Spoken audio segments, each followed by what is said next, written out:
MSW Media. Thanks to AG1 for supporting our show. If you want to take ownership over your health, try AG1 and you'll get a free 1-year supply of vitamin D3 and K2 and 5 free travel packs with your first purchase. Go to drinkag1.com/dailybeans. News with swearing. Daily beans, daily beans. Daily beans, daily beans. Hello and welcome to the Daily Beans for Thursday, December 28th, 2023. It's going to be one of those cool shows where I've got a couple of really great interviews. Later in the show, I'm going to be talking with Lawfare's Anna Bauer, and we're going to be talking all things Georgia. But first, we have former Homeland Security and counterterrorism advisor to Mike Pence and very good friend of mine who will also be appearing, by the way, at the MSW Media Gathering in D.C. in April. Please welcome Olivia Troye. Yay. Hi, Allison. How are you? Hey, good to see you. You're always done up, ready to go. I don't know how. I'm like wearing my jams and my hair's all up in a weird bun. And you're always like ready to go, camera ready. It's the glam tax, right? Well, I don't know about that. I have my vineyard sweatshirt, but because I like wine. But hey, I do have to tell you something though. I love your hello greetings sometimes because sometimes when I listen to the pod, it cheers me up when I'm having not a great day, when there's not great news, especially when it comes to Trump. So yes, I just thought I'd give you a shout out for that. It's cheerful. Well, thank you. I will say that the greetings gotten happier over the last year or so as the news, especially in the justice, side of things has gotten a little bit happier. And I wanted to talk to you today a little bit about a couple of things going on with the Supreme Court. As you know, the Colorado Supreme Court has decided that Donald Trump is not eligible to be on the ballot under Section 3 of the 14th Amendment. And now this basically what they've said is we're going to stay our own decision here until January 4th, because January 5th is when the Secretary of State, Jenna Griswold, has to certify who's on the ballot for the primary. And they say we're going to stay our decision until January 4th. If the Supreme Court does not weigh in, we will keep him off the ballot. Or no, we will put him on the ballot, right? It's default, he's on the ballot. That's correct. And so, I'm not sure how the Supreme Court's going to come out on this, but if I'm Trump, maybe I just don't do anything. Maybe I, just hope that the Supreme Court doesn't weigh in. But then, of course, there's also the general election ballot. But other states have decided the primary is a party thing. It's not a election thing. Some other states considering Section 3 of the 14th Amendment have been like, well, it's not about whether you run for office, it's whether you hold office. So there's all these kind of semantic arguments. And because these are super textualists here on the Supreme Court, I'm a little worried about how they might rule. I am super interested to see how they go about this case. I think it's going to be, look, it's definitely a historic moment in time, right? I mean, we've never really kind of faced this, I would say, before. And I just don't know. I have I have so many different opinions on this. I have heard, I'll be honest, I've heard from some of my more moderate Republican friends who aren't completely off the deep end, who are concerned because they think that the perception is that we are taking away the will of the voters. So that's one lens, it should be up to the voters in the end. So I've thought about that. And then I look at the Supreme Court and I don't know what they'll do. And what I am concerned about is it just seems like bad things somehow help the Trump campaign. Right? So he did something bad. This is a ruling that, potentially keeps him off the ballot. I think some are like, okay, this is a step in the right direction. Hopefully anything to keep him out of the Oval Office. I'm always in favor of that because I don't think he should be anywhere near the Oval Office. But on the other hand, I feel like it galvanizes his campaign. And I hate the fact that they've just been, I'm already seeing the talking points. I'm really curious to see how much they've fundraised off of that. They sent out an email about it already. I just wonder how this plays out in the general public. Not that we should fear that in the judicial process, because justice should be justice. And there is something to be said here about let's look at the Constitution and really make a ruling on this, right? So, but with this court, Whew. I don't know. I'd love to see the betting odds. What are the Vegas odds on this? They've got to be betting on this already, right? I would assume so. But I would yeah, I assume so. mean, that's my concern too, because, my first immediate thought is, boy, this Supreme Court really likes to leave elections up to the states. It's how they gutted the Voting Rights Act. It's how they allow people to gerrymander. They really like to leave election administration up to the states, as is contextually outlined in the Constitution. But they are also not the most consistent bunch. They seem to really only go with states' rights or states' administration of certain things when it suits kind of their own conservative agenda. So I don't know where they're going to end up on this. But here's the interesting thing, right? It was a 4-3 decision in Colorado, but the 3 judges who dissented only dissented based on local Colorado law. They all agreed unanimously that Donald Trump engaged in an insurrection. And so I could see a ruling here from the Supreme Court if they step in fast, which I think they will, but I'm not sure. If they step in to say, we agree Donald Trump engaged in insurrection, but he's, the president, the office of the president isn't included in the text as it is written of Section 3 of the 14th Amendment, or something so the along technicality, right, yes. or something along the lines of the primary it's not ripe because this is the primary, not the general election, or again something like we said that the other states ruled that it's about holding office, not about running for office. Or the whole let the voters decide scenario that a lot of your more moderate Republican friends have been talking about. I really don't know how they're going to come down on this or when they're going to come down on this. It's got to be soon, right? You would think so. I would think we're going into the election year. This is a massive issue. Yeah, and I would know.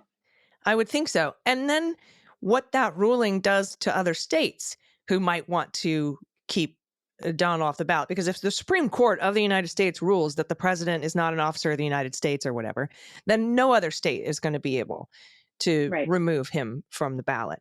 But it also might not portend well for Donald Trump if the Supreme Court finds that he engaged in insurrection. But the Supreme Court might also say, that's not what we're deciding here. We're not going to weigh in on whether or not he engaged in an insurrection. Yeah. We're going to weigh in on that second question that was overturned. The lower court's decision in Colorado was overturned by the Supreme Court of Colorado, saying that it was a reversible mistake to rule that he's not subject to, or the president wouldn't be subject to Section 3 of the 14th Amendment. So there's so many legal questions and so many ways they could go with this. Can we talk about something, the elephant in the room, so to speak? Sure. Clarence Thomas. How does this play out? How does this play out with Jeannie Thomas? We've seen the text messages, the emails. She was involved in January 6th. He recused from an Eastman case this past October. What will he do but here? There might be enough votes to do this without him, to keep Trump on the ballot without Clarence Thomas. You know what I mean? I just hope this is making him sweat it out at night. I hope it's like keeping him up at night, but I don't think he is. He lacks moral integrity from what I've seen. So yeah, I would think he'd be sitting there going, the circles are closing in. This is getting harder and harder for me. And my wife was a total player in all this. And we know that. So anyways, I know. Side gossip. Yeah, and that also probably will play a part in the other Supreme Court ruling that has been leapfrogged over the appellate court, or at least petitioned to be leapfrogged over the appellate court by Jack Smith in the D.C. federal case. And I want to talk about that and how Clarence Thomas, kind of what his role is or what it shouldn't be in deciding that case. But I need to take a quick break. So everybody stick around. We'll be right back. After these messages, we'll be right back. Everybody, it's AG. There was a time in my life when stress seemed like a constant companion. My energy levels waned. My digestion was suffering as a result. And I searched high and low for a solution, and that's when I discovered AG1. If you've been listening for a while, you know I've been drinking AG1 for about 2 years now. And when I started drinking AG1 every day, I quickly noticed a big improvement in how I felt every day, and I began feeling tangible differences in my overall health as well. My mornings were brighter. I had a newfound energy, truly an incredible easy habit to pick up. And that's because AG1 is foundational nutrition. It supports your body's universal needs. It supports gut optimization, stress management, and immune support. And since 2010, AG1 has led the future of foundational nutrition, continuously refining their formula to create a smarter, better way to elevate your baseline health. Now, my journey with AG1 began when I decided to replace all of my supplements and my standard multivitamin with something better and more effective. Every scoop provides prebiotics, probiotics, digestive enzymes for gut support. All of it introduced me to a world of genuine health benefits. And after I learned about AG1's rigorous testing for contaminants and the experts behind its formula, I became even more of an advocate for it. I recommend AG1 to everyone I know, and you as well. Now all my friends and family take AG1, and we've never been healthier. AG1 is the supplement I trust to provide the support my body needs daily, and that's why they've been a partner for so long. If you want to take ownership of your health, it starts with AG1. Try AG1, and you'll get a free 1-year supply of vitamin D3 and K2, and 5 free AG1 travel packs with your first purchase. Go to drinkag1.com/dailybeans. That's drinkag1.com/dailybeans. Check it out. Hey everybody, welcome back. We're talking with my good friend Olivia Troy, again, former Homeland Security and Counterterrorism Advisor to the former VP Mike Pence. And before the break, you mentioned the elephant in the room. Let's talk about how that plays in with the other Supreme Court thing that we're looking at, which is the fact that Jack Smith, Donald Trump filed for immunity. I have total immunity. Presidents are kings. You can't touch me. And Judge Chutkin in the D.C. court, in the district court, said, no, that's ridiculous. It would be antithetical to everything we founded the United States on in the first place. We didn't want a king. You don't have the divine right of kings. And so, no. Again, there's the authoritarian theme going on. Yeah, a little bit. And especially in his filing to stay the case. He's like, I'm just going to act like it's stayed. I'm not even going to wait for your ruling, Judge. She did eventually stay the case, and it is on hold until this particular interlocutory appeal on total presidential criminal immunity is decided, all the way up to SCOTUS, if they take the case, which I think they will because of the historical importance of it. And I think they want to weigh in on it. But here we have Clarence Thomas again. John Eastman is one of the 6 unindicted co-conspirators in this case, and Eastman's got a ton of emails going back and forth with Ginny. She arranged buses to the Ellipse on January 6th. And there have been now official letters on official congressional letterhead calling on him to recuse in this case. Well, so let's see. In the scale of moral integrity, jurisprudence, making decisions, whether it's based on integrity, whether it's based on actual trying to be what a Supreme Court justice is supposed to be, in the vision of maybe what I thought when I was perhaps a high school student that came to DC on that bus tour with the marching band, and they told us all about these amazing grand justices and the rule of law, then perhaps he will do the right thing. And maybe just the justice will recuse himself. So, I mean, how many times though? He's so involved in all these things and so connected to everything. Yeah, and we don't know why he recused from the Eastman case before. It could have been that, like, Eastman's lawyer clerked for his buddy. It could have been something. Maybe they worked at the same law firm together or decided certain cases to. I have no idea. And the justices don't have to say why they recuse. And they don't have to recuse. It's completely up to them whether there's guidelines like you probably should in these circumstances. But it is ultimately up to the justice. And of course, as we know, there's no ethics guidelines that are guiding the Supreme Court. They tried to come up with some recently, didn't they? Well, but I think I saw something like there that. was no enforcement mechanism other than themselves. They're like, we'll make sure we're doing the right thing. Don't you worry about us. That's great. If you go on the cruise, I get to come, and then it's okay. All right, cool. Yeah. And I know we're interpreting the Constitution, and I don't understand how to interpret financial disclosure forms, but regardless, we should just let me do my job. I just have to say something about that, because when I was going to be Mike Pence's Homeland Security Advisor, they put me through the ringer on financial disclosure. And I was just going to be detailed there. So we went line by line through all of my finances. In fact, I thought it was so interesting and a bit bizarre because I've had security clearances and background checks. This was on a whole new level. So I find it very interesting, sort of the different kind of standards of financial disclosure that sort of seem to be applied. We would hire file clerks at the Department of Veterans Affairs that went through more rigorous financial disclosures than the Supreme Court justices. Now, Trump has filed his opposition to Jack Smith's petition for certiorari. Because remember, right now, the Supreme Court's not deciding on the merits. They're just deciding whether they're going to take it before the appeals court does, right? That's all they're deciding right now. And so Donald Trump, of course, he couldn't write in and say, the Supreme Court shouldn't consider this, because later on he will want to come back to the Supreme Court and have them decide this. Of course. So what he's done is he's arguing, basically, slow down is what he's saying. He's like, look. This is the most extraordinary, consequential, incredible, historical case in the history of the universe. And I am one of the most extraordinary men. Like, he's just going, it needs to be adjudicated slowly. He complained that Judge Chutkan took only 9 days to decide that he didn't have total presidential criminal immunity, as if to say that she's not adept enough to make a ruling on this obvious question in 9 days. And so he's asking the Supreme Court, I want you to decide this, but not now. Let the appellate court go through their thing. And then if you do decide to grant cert, don't do it fast. Do it on the regular order of how fast you normally do things. And because this is so important. But then he also argues that Jack Smith failed to show that this was an extraordinary case that required alacrity, right? So he's like, this is extraordinary, but it's not. Which is unbelievable, but yeah. And he also says that the public doesn't really have an interest here. It's not really about public interest. It's about political interest.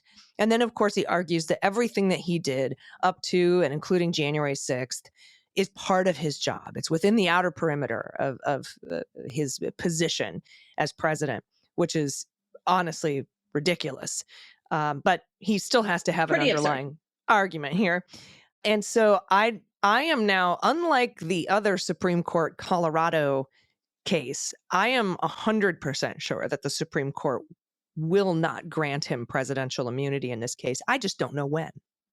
Well, and I think that they'll do everything they can. I have thought this from day one of the past few years on everything, that they will do everything they can to slow the process and do everything they can to obstruct it and really slow the timeline on it when it's convenient for them, possibly, right? Especially since we're going to a presidential year.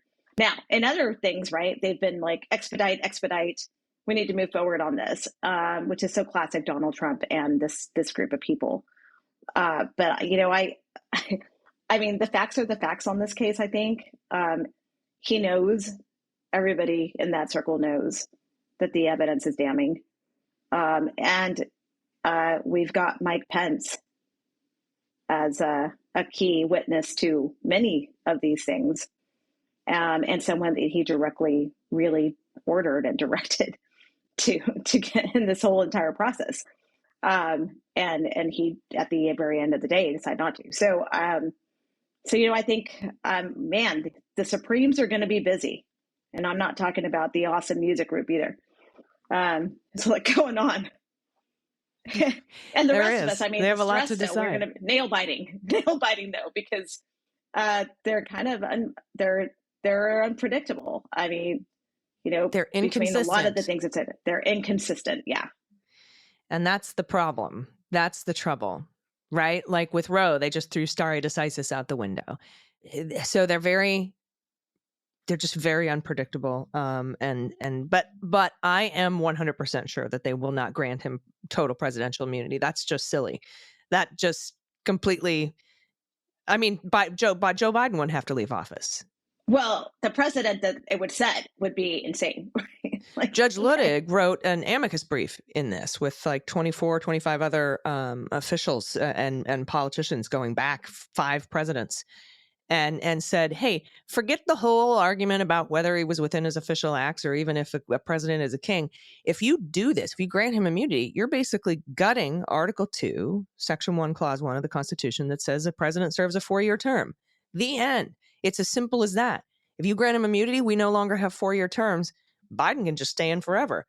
And of course, Kamala Harris can just throw out electoral votes and decide to stay in office, and there wouldn't be any criminal retribution or check on that. And so, it's unfortunate for him that a Democrat is currently in the White House, because if this happens, he can stay. But I also want to kind of set everybody's mind at ease a little bit too. If they do slow this down and muck it up and push the trial back, I still think it'll go before the election. But even if it doesn't, Alvin Bragg is ready to go in March. Stormy Daniels could ride up on a pale horse and just kill this whole thing for everybody. And I think that that's fantastic. Actually, that would be the perfect ending. If I were writing this in a Hollywood writer's room. Yes, this would be it. Yeah. So he's ready to go in March. He hasn't moved his trial date. It's still there for I think March 25th or March 26th or something like that.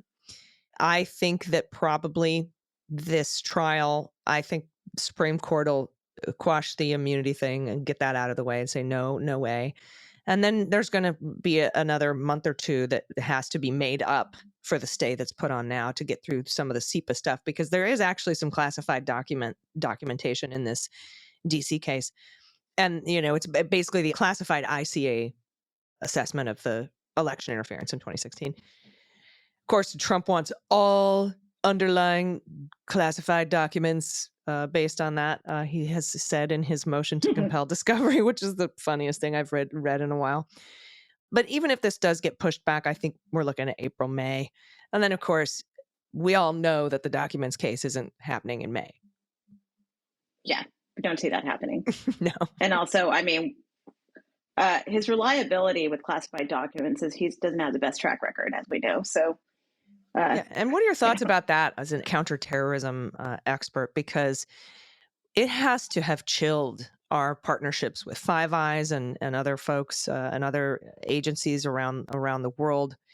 It really must have done some severe damage. His, Donald Trump's handling of classified information really had to have done some severe damage to. Did you see that while you were in working at the White House? Because this goes all the way back to that even before, but the Oval Office meeting, giving up Israeli intelligence with, the Russian. That sent shockwaves through the community. Yeah. So I imagine that made everybody's job, especially in counterterrorism, a little bit more difficult. Well, it was just, you just didn't know what he was going to say. He didn't know. It's like he didn't know where not to cross the line. So, it was, he could have a very, very sensitive document in front of him and he could go off and repeat it to someone because that's just how. Show it to Kid Rock. He carried himself. Right. Yeah. And, and Kid Rock was in the White House. I did see him.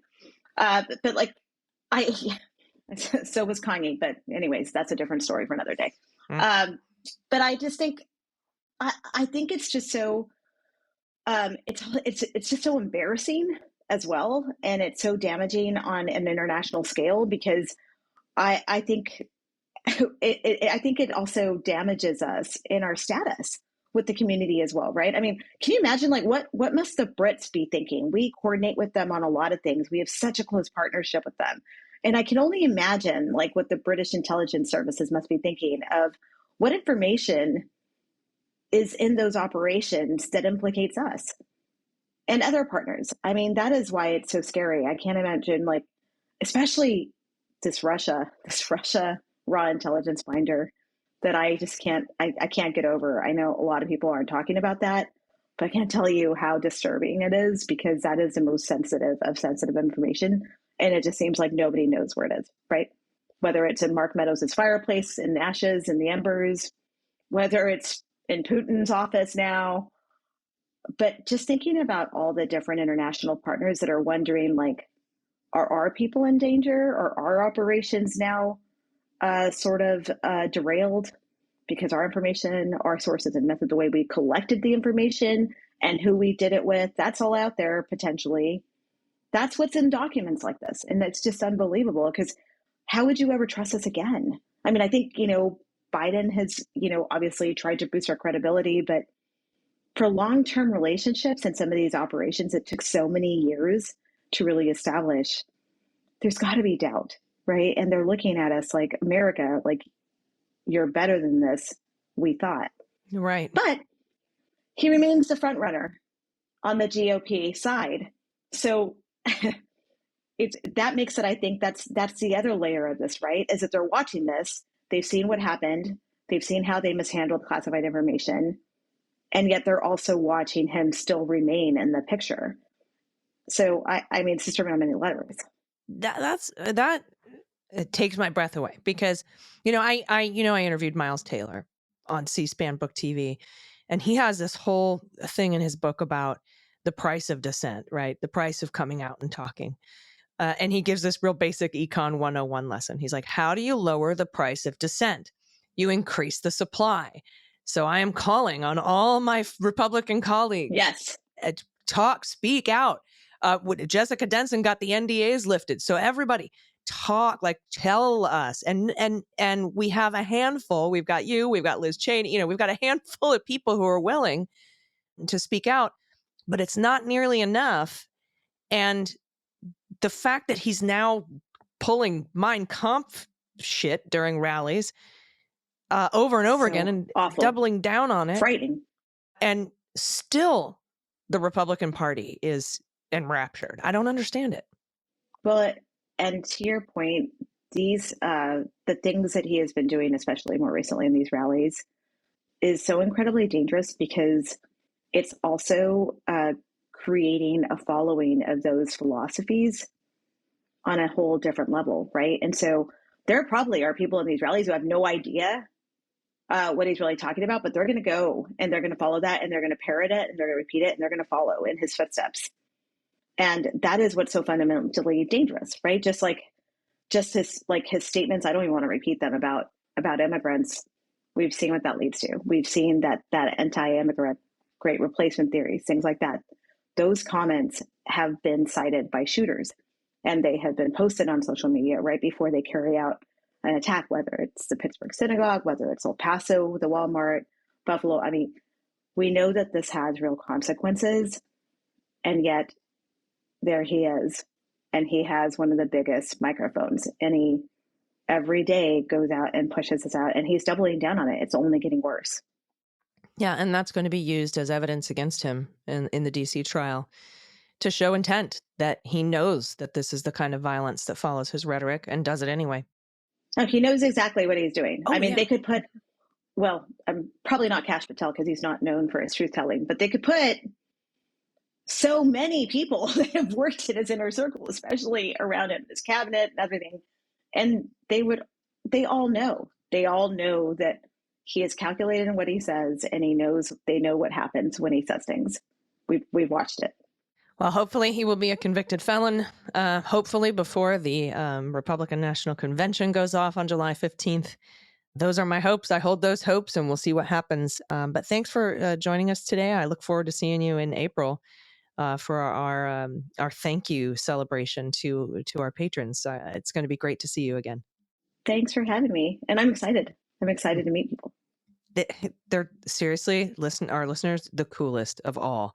In fact, I should tell you, listeners, maybe you didn't know this, but when we went on our tour, every single venue was like, your audience is by far the coolest, best, nicest audience we have ever dealt with in the history of this venue. So you're going to have a great time. We're all going to have a good time. I love that. I hope I'm cool enough. Dude, me too. Me too. I mean, I am a recovering Republican, so I'm still trying to find my way and hang. I'm a recovering Catholic. That explains all the tattoos. Anyway, thank you so much for joining us. Everybody, we're going to take a quick break, but stick around, because right after the break, we're going to talk with Justice Correspondent for Lawfare, the incredible Anna Bauer. Stick around. We'll be right back. Hey, everybody. Welcome back. I'm really happy to be joined today by my friend. She came on and helped us out, me and Pete Strzok, on the Cleanup on Aisle 45 show a little bit ago. She's a legal fellow and the courts correspondent for Lawfare, an incredible reporter down in Atlanta. Please welcome Anna Bauer. Hi, Anna. Hi, thanks so much for having me. I'm so excited to talk to you today because so many things are happening. And I wanted to really kind of get into the legal weeds a little bit on what happened with Mark Meadows and his bid to remove his case from Fulton County, Georgia, to federal court. And the 11th Circuit, I believe, heard this, which is a very conservative circuit.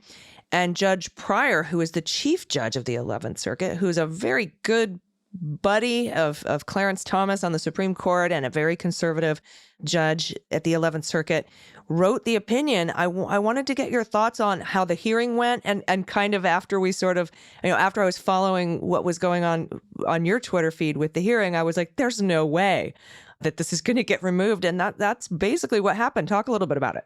Right. So if people remember, because there's been so much that's been happening that it's hard to kind of keep up, but just to give everyone a little bit of a refresher, Mark Meadows, who's been indicted in that sprawling racketeering conspiracy in Fulton County, he sought pretty much immediately to move his state criminal charges to federal court. He wanted the federal forum, a federal jury, a federal judge. And he used this statute, it's 28 USC 1442, that basically allows people who are federal officers to, remove these state criminal prosecutions to federal court. Judge Steve Jones in the Northern District of Georgia rejected that request after Meadows testified for, 3 hours about the scope of his duties. Because he needed to, prove up this argument that he was making, that he had been acting within his role as chief of staff of the White House at the time, and that all the things kind of in the indictment basically were within the scope of his employment as chief of staff.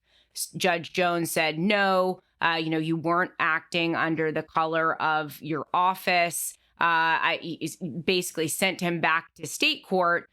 Meadows then appealed that decision to the, as you said, quite conservative 11th Circuit Court of Appeals. It's a 3-judge panel who heard oral argument on the matter as Meadows sought to appeal. It was Judge Pryor, who's a Bush appointee, and as you said, is very well known amongst conservative judges. He's one of those judges who, whenever he speaks, conservative judges listen. He's very well respected. And he's especially very well respected by some of the most conservative judges on the Supreme Court, including Clarence Thomas. Judge Pryor's decisions are usually a pretty good proxy for what Clarence Thomas will think about something. The other 2 judges on the panel were Judge Rosenbaum and Judge Abudu. Rosenbaum is an Obama appointee. Judge Abudu is a Biden appointee.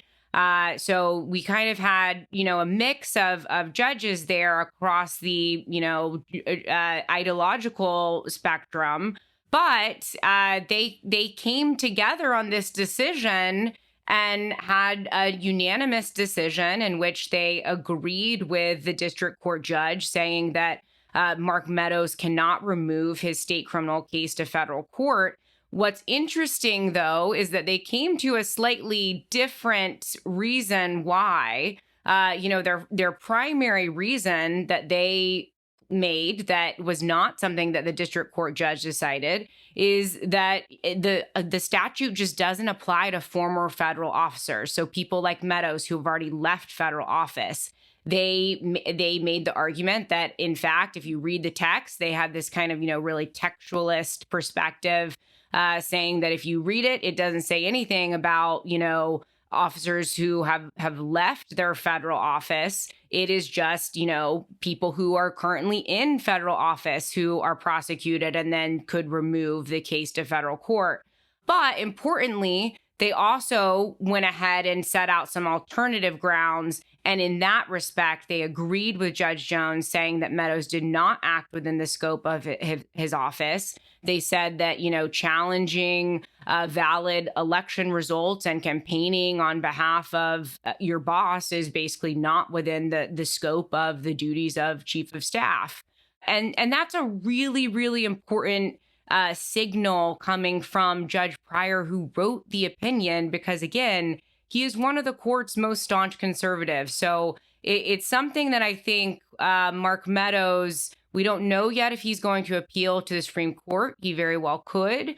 But looking at this opinion, I think that it's very, I think it'd be very difficult for him to, win on appeal. I think the court is wrong. In my opinion, the court is probably wrong about that first part of the decision.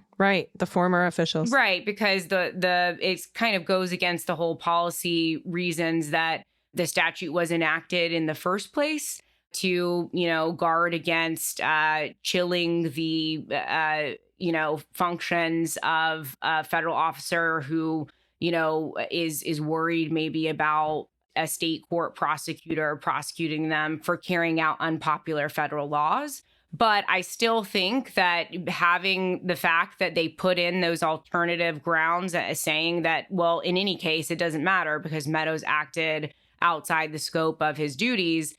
Again, a super, super strong signal, and important too, because we've got all these immunity defenses that are going to be raised. Yeah, exactly. Like Trump just filed with the Supreme Court for, Jack Smith's sped up or expedited petition for cert for the Supreme Court to hear his immunity defense. And his main argument is, well, first of all, slow down because it's really important and you shouldn't go fast.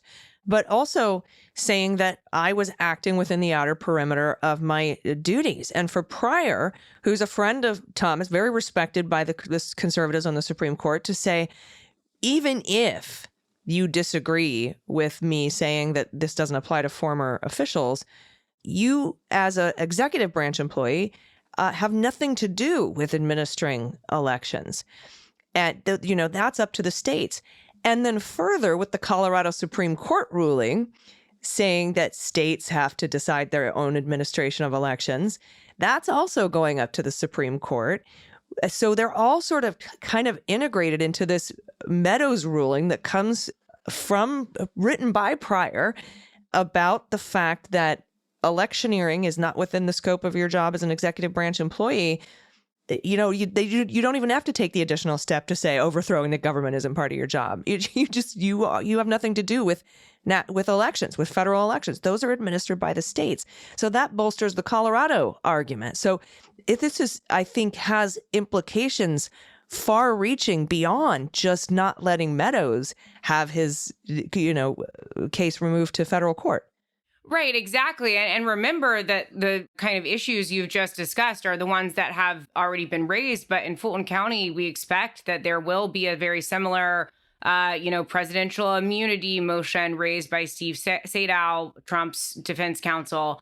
I would expect that Mark Meadows, even if he's in federal court or state court, that he would raise some kind of supremacy clause immunity defense. He has kind of raised that as a part of the elements that he has to show within his removal request. So I certainly think that this is a very impactful decision, not just for, the outcome in the removal action, but the kind of knock-on effects or influence that Judge Pryor writing this opinion kind of has on any future forthcoming immunity defenses in the case, or any of these other kind of defenses that have been raised in other cases that are related. So it's a really big deal. And I think that it's important for people to, appreciate that it's not just a big deal because of the denial of Meadows' removal, but for the kind of, communicative value of Judge Pryor making this statement in the opinion. Yeah, fully. Do you think Fani Willis filed a motion? I guess she indicated she would like to start this trial in August of next year.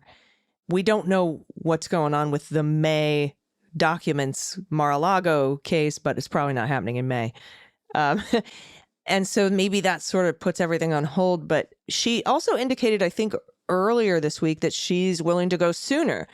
Do you have we heard anything? I'm asking because I can't remember any indication from Judge McAfee about the trial date. I think he said he wasn't going to decide on this for a while, though.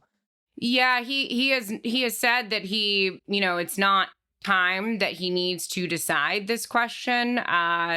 At the time, it wasn't something that was really scheduled for argument at this mammoth, marathon, hours long hearing that we had a few weeks ago in Fulton County, where he was deciding a number of other issues, but it ended up coming up. Trump's team obviously doesn't want to go to trial before the 2024 election at all.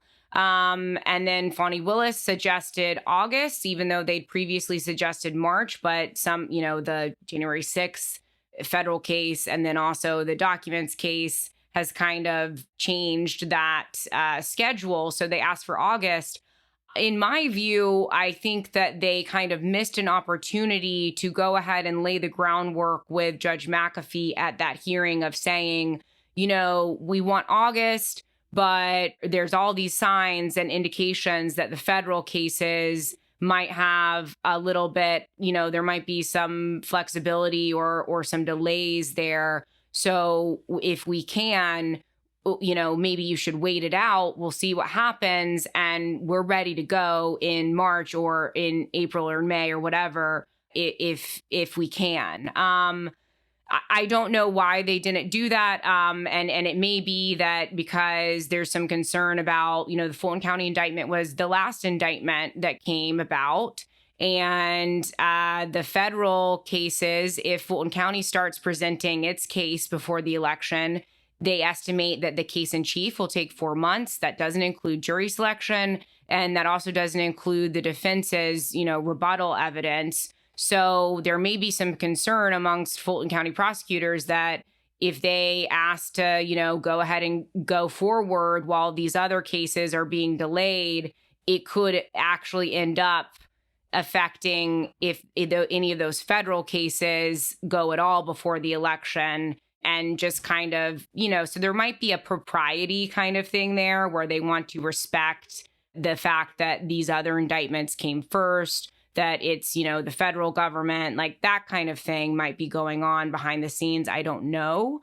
But we'll see what McAfee does. I think that he seemed to really be grappling with some of the arguments that Steve Sadow was making about how close August would be to the election and how it would impact the campaign. But he's also a judge who doesn't really wear his cards or show his cards. He has a pretty good poker face. He's very fair from what I've seen. And I think that he will be very thoughtful in whatever decision it is that he does end up making. Yeah, and there are other deadlines, too, that have to be considered before that trial date, too. And I want to talk to you a little bit about that. But I have to take a quick break. Everybody stick around. We'll be right back. Everybody, welcome back. We are talking with the courts correspondent, legal fellow for Lawfare, Anna Bauer.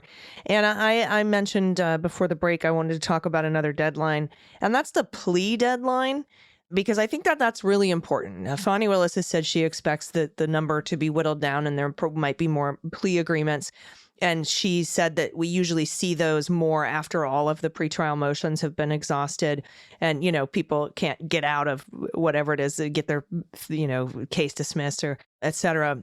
I think the current plea deadline, or she's asking, I don't think it's even been set, but I think she's maybe asking for June or something like that based on an August trial date. That's a long ways away. Yeah, it is a long ways away. So she wanted a June final plea date before that August trial date.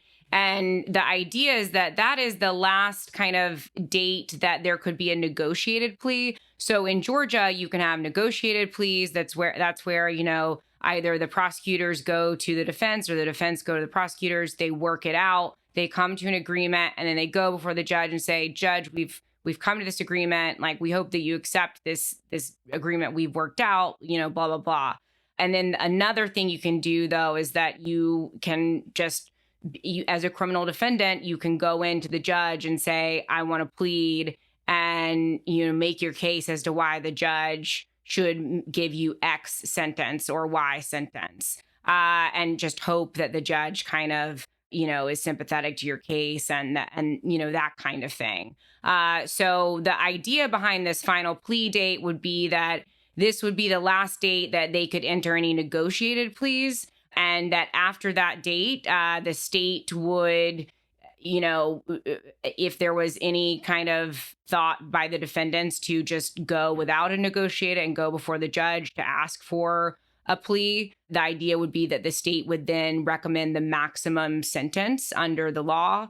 And of course, that's something that the judge takes into account when there's a non-negotiated plea, is, what the prosecution is recommending in terms of the sentence. So that is something that, a lot of defendants are going to take into consideration is, oh no, after this date, like, they're asking for the max. And that's really scary for a lot of defendants for reasons that I think are clear, especially in this case where some of the sentences could be quite severe. So that's what's going on with that. I will say, though, that Judge McAfee, he kind of, just mentioned it offhand and has not handed down an order about it. But my understanding, and to my memory from that hearing a few weeks ago, he made a comment that he's unlikely to, as a part of an order that there is a final plea date. He did say, though, that, prosecutors are welcome to kind of let defense counsel know that they have their own internal kind of, final plea date deadline, and that after that date, they're going to be, not accepting negotiated pleas and that kind of thing. So I don't think that we'll see any movement from McAfee there, but it's certainly something that the prosecutors could just go ahead and, tell defense counsel, okay, here's the date that is our last date. And look, Allison, we're going to see more pleas. It's just a question of when. As you said, there's a lot going on now with people wanting to get through their dispositive motions. They want to see if there's anything that, Judge McAfee, or maybe if they get an interlocutory appeal, the Georgia appellate courts might be able to, throw out some of these charges, that kind of thing. They want to go through all of that before they make a decision on whether or not to plea. So I think that we're in a holding pattern right now, basically, while some of those dispositive legal issues are worked out, and as Judge McAfee makes some of those decisions. And also, it's just very normal that when you get closer and closer to a trial, that's when people start really, pleading out, and because they get nervous. There's also an element of sometimes that's when defense counsel starts doing like mock jury kind of practices, and they really get a better sense of what a jury in Fulton County is going to think about their case. And so then they might make decisions based on that as well. So it's just a question of when, but I feel very confident that there will be more pleas as the year goes on. Yeah, I agree. And I can see Judge McAfee's hesitance to talk about trial dates at this point, given that there's so many more that have to be considered right now. Dudes indicted in 4 jurisdictions. And, a lot of the people indicted in Fulton County are unindicted co-conspirators up in D.C. I mean, it's all over the place. I wanted to pivot a little bit and talk about Rudy, because the thing that prompted this is there was just some breaking news coming down that, we'll talk about this in depth on other shows, but Judge Beryl Howell has lifted the stay on the judgment for Ruby Freeman and Shay Moss and said you can, go after it immediately, and there'll probably have to be a down payment placed called, which is considered a bond on his $148 million settlement. And it reminded me that you had, when you were on Cleanup on Aisle 45 with us, we talked about some things that were missing from the GBI report, which is the Georgia Bureau of Investigations. And something else has come up since then, and it has to do with Rudy Giuliani. And I wanted you to talk a little bit about that, because it kind of helps with some of the timing of some of the other meetings that Rudy was taking part in. Can you talk a little bit about that? Right. So as we talked about when I joined you guys on cleanup, we obtained this copy of Georgia Bureau of Investigation report into the Coffee County voting system breach, which is one prong of this very sprawling racketeering conspiracy that Fulton County prosecutors have alleged. And one of the individuals who is separately charged with discrete crimes in relation to the Coffee County voting system breach is a woman named Kathy Latham, who is also one of the fake electors for the state of Georgia in 2020. She was, seen on camera leading in this computer forensics team that had been paid for by Sidney Powell to go down to Coffee County and to make forensic copies of the voting systems there. So keep that in mind because it relates to what we ended up finding out about Rudy Giuliani. In this piece that I wrote, we were kind of critically analyzing the Georgia Bureau of Investigation report and for all the reasons that I discussed with you and Pete, but also kind of looking at what they omitted and what they didn't find. And I think one of the big pieces of it that they didn't really seem to connect is this trip that Kathy Latham ended up taking, in the weeks before the breach to Washington, D.C. She went up to D.C. in mid to late December as a part of a kind of conservative tour group. She was there with people like Juanita Broderick, who is, a right-wing personality, is the woman who had accused Bill Clinton of rape. And then, some other prominent conservatives were on this trip. They stayed at the Willard Hotel, which is the, base of operations of the legal arm of the Trump campaign at the time, including people like Rudy Giuliani and Bernie Kerik. And then we also found some social media posts that in which Kathy Latham says that she met with Rudy Giuliani on that trip. Based on what we were able to find out, it seems that the date of that meeting was December 17th of 2020. And that is important because it was the very next day that there was this unhinged White House meeting in which, according to various depositions before the January 6th committee, there was one group that tried to get Sidney Powell appointed special counsel and then these executive orders to seize voting machines. But then as an alternative, Rudy Giuliani proposed voluntary access to voting machines and in Georgia. And then, we also found the very next day after that meeting, Rudy Giuliani went on Steve Bannon's podcast and was talking about, how the campaign wanted access to voting machines in Coffee County, Georgia. So there seems to be this sequence of events that is at least something that any reasonable investigator would be interested in learning more about. And the Georgia Bureau of Investigation just did not mention it in their report. They did not seem to be aware of it, perhaps. And so I think we found that to be something that was troubling. But if folks are interested, I suggest reading the piece in full because there's a lot more details there that I think are interesting that the GBI missed. Yeah, it is a great piece, and I recommend everybody read it. We'll see if we can include a link in our show notes to that piece. Now, to go from Ruby Freeman and Shay Moss to Travian Cuty, when the news got out about the Instagram Live video, everybody was pretty certain that there would be, motion in 3, 2, that Fani Willis would file a motion to have a hearing about potential bond violations, much like what happened with Harrison Floyd when he posted photos of and sort of sideways came at Ruby Freeman. But we didn't see any of that.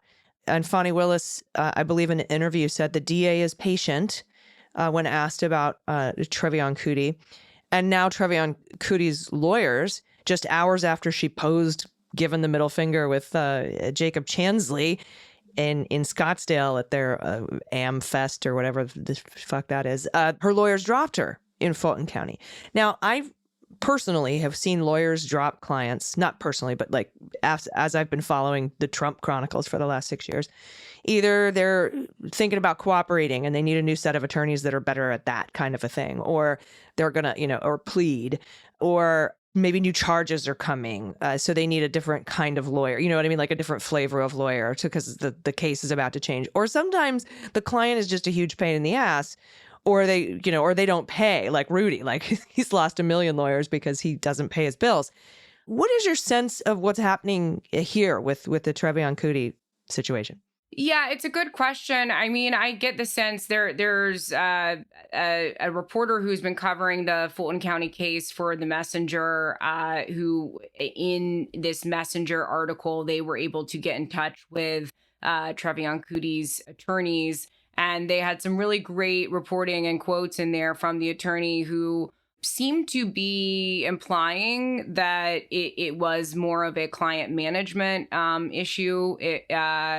They made some somewhat vague, but it seems to be relevant quotes about, if you are going to represent someone, you need to have a client who listens to you and you need to get paid, and those kinds of things that they were saying, that they were making more general statements, but it seemed to be referring to the current situation. So, I mean, if I had to guess, I would think that it has more to do with, the client relationship and client management side of things. But I also would not rule out the idea that there could be, either still a bail revocation motion or potentially new charges against Miss Cuty. I don't think that. Well, I will say that there's recently an interview that Fani Willis did with the Atlanta Journal-Constitution, and in that interview, when she was asked about, why haven't prosecutors moved to revoke bond, she made this comment of, the district attorney is patient. I don't want to read too much into that because I don't know whether she meant patient with respect to seeking to revoke bond, or patient in the sense of they're developing a new case and potentially going to go before a grand jury in Fulton County at some point to seek new charges. So I again, I'm not sure. I don't have like a real gut sense right now of which one of the two, but I definitely would not count out the idea that there could be new charges for Travian Cuty. Interesting. Well, we will keep an eye on it. And the best way to do that is to follow Anna Bauer on social media, and definitely check out that story about the Georgia Bureau of Investigations report covered by you at Lawfare. And you guys do a podcast too, don't you? We do. The Lawfare podcast. We also have a podcast called Lawfare No Bull, where you can listen to unfiltered audio of all of the Fulton County hearings. So if you're looking for a place to listen to that audio, I think that it's a really useful resource. Thank you so much. I appreciate your time. And everybody, thank you for listening today to the great Olivia Troy and, of course, Anna Bauer. I'll be back in your ears tomorrow. You don't want to miss the interviews I have lined up for you. I will talk to you then. Until then, please take care of yourselves, take care of each other, take care of the planet, take care of your mental health, take care of your family, vote blue over Q, and bring someone with you. I've been AG, and them's the beans. The Daily Beans is written and executive produced by Allison Gill, with additional research and reporting by Dana Goldberg. Sound design and editing is by Desiree McFarlane, with art and web design by Joelle Reeder with Moxie Design Studios. Music for The Daily Beans is written and performed by They Might Be Giants, and the show is a proud member of the MSW Media Network, a collection of creator-owned podcasts dedicated to news, politics, and justice. For more information, please visit mswmedia.com. MSW Media.